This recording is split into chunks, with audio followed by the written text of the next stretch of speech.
देखिए, लोकतंत्र में चुनाव आयोग एक विशेष संस्था है, तो चुनाव आयोग के ऊपर विपक्ष का आरोप लगाना निराधार है। इनके लिए मुख्यमंत्री संपदा योजना के साथ साथ एक मसुआ कल्याण कोष की विशेष व्यवस्था की हमारी सरकार ने। इस सारे पट्टेधारकों को सभी तहसील के लोगों को बुलाया था, अधिकारियों के बीच में उनकी समस्या सुनी।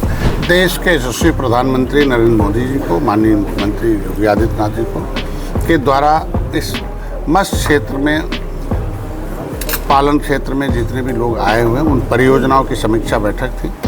माननीय प्रधानमंत्री द्वारा प्रधानमंत्री मत्स्य संपदा योजना के मुताबिक के माध्यम से लगभग 33 ऐसी परियोजनाएं हैं। जैसे यहाँ 2 करोड़ की मिलें हैं, 2-3, 1 करोड़ की मिल है, 30 लाख की मिल है। उसके अंदर हम अनुदान दिए हैं 60%, 40%। तो अनुदान इसलिए दिया गया कि उससे प्रोडक्शन हो और वो संचालित योजनाएं चलें। और मत्स्य पालन के यहाँ 2000 लगभग पोखरे हैं और उसमें लगभग पोखरे सभी लोग हैं। मत्स्य पालक आए थे, पट्टा धारक आए थे, उनकी विसंगति थी कि पहले पट्टा लेने में उनकी हमारे यहाँ परियोजना मुख्यमंत्री संपदा योजना है, पता चला वो भर नहीं पा रहे हैं, 3,20,000 प्रचार प्रसार। तो ये सारे अधिकारी जो है, जितने अधिकार हैं गरीबों को उनको मिले, इसके लिए आज समीक्षा बैठक की गई थी। इनके लिए मुख्यमंत्री संपदा योजना के साथ साथ एक मसुआ कल्याण कोष की विशेष व्यवस्था की हमारी सरकार ने कि अगर किसी मत्स्य पालक की तबीयत खराब हो जाती है, उसके पास जो है आयुष्मान भारत कार्ड नहीं है, तो जाके कहीं अस्पताल में भर्ती हो जाए अच्छे और उसका इलाज करा ले। और हमारे यहाँ मत्स्य पोर्टल है मत्स्य विभाग का, और उस पोर्टल पर तुरंत फार्म अपलोड कर दे, डॉक्टर का नाम, खर्चा सब रसीद अपलोड कर दे। 3 दिन में विभाग को रिपोर्ट देना है, 5 दिन डीएम, 8 दिन के अंदर उसका पैसा हमारे विभाग से उसके खाते में चला जाएगा। उनके बच्चे को शादी के लिए है वो कलेक्ट्री और तहसील की लगातार चक्कर लगा रहे हैं।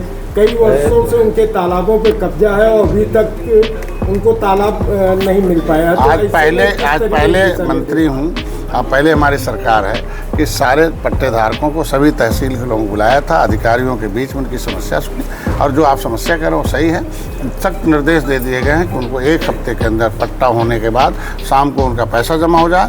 5-6 दिन के 7 दिन के अंदर जांच करा लिया जाए कि वो अगर डिफाल्टर है तो नहीं, और अगर सही आदमी है तो 7 दिन के अंदर उसके पट्टे दे दिए जाए और परियोजनाओं में लाभ लिए हो रहा है। और उसके लिए कई ऐसे तालाब हैं जिन पर जो है अवैध कब्जे हैं और आज के दिन में उसके सारे रिपोर्ट मंगाए गए कि जो अविकसित तालाब हैं उन्हें मनरेगा से विकसित करा दिया जाए, जो अर्ध विकसित उन्हें मनरेगा से विकसित कराया जाए और सारे के सारे तालाबों से मत्स्य पालन कराकर उनको है।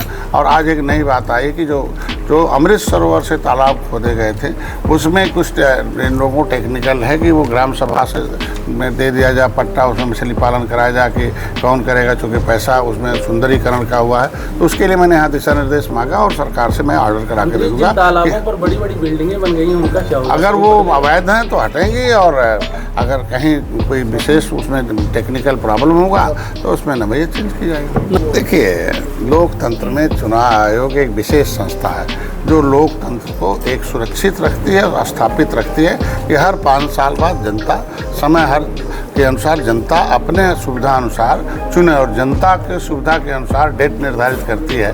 तो अगर भारतीय संस्कृति से रिलेटेड भारत है तो यहाँ पर्व का दिन है, जनता अपना खुशी मनाती है और तमाम जो उसके पर्व पड़ गए थे बीच में, तो चुनाव आयोग ने देखा कि नहीं, पर्व के नाते कुछ लोग अपने पर्व के नाते उनके पास समय नहीं है, प्रचार का भी समय नहीं है लोगों का, तो सही समय में उनको चुनने का टाइम आ जा, सोचने का टाइम है, हमको लगता चुनाव है। तो चुनाव आयोग के ऊपर विपक्ष का आरोप लगाना निराधार है। हर आदमी को चुनाव आयोग को सम्मान करना चाहिए और उसी के मुताबिक चुनाव आयोग इलेक्शन के नाते ही 43 सीट जीत गए हैं। और उसमें क्या, उसमें मंत्री जी सब्सक्राइब करें आपका अपना चैनल न्यूज़ टाइम नेशन, और हर खबर सबसे पहले पाने के लिए बेल आइकॉन जरूर दबाएं। और हाँ, खबरें पसंद आ जाएं तो लाइक और शेयर करना ना भूलें।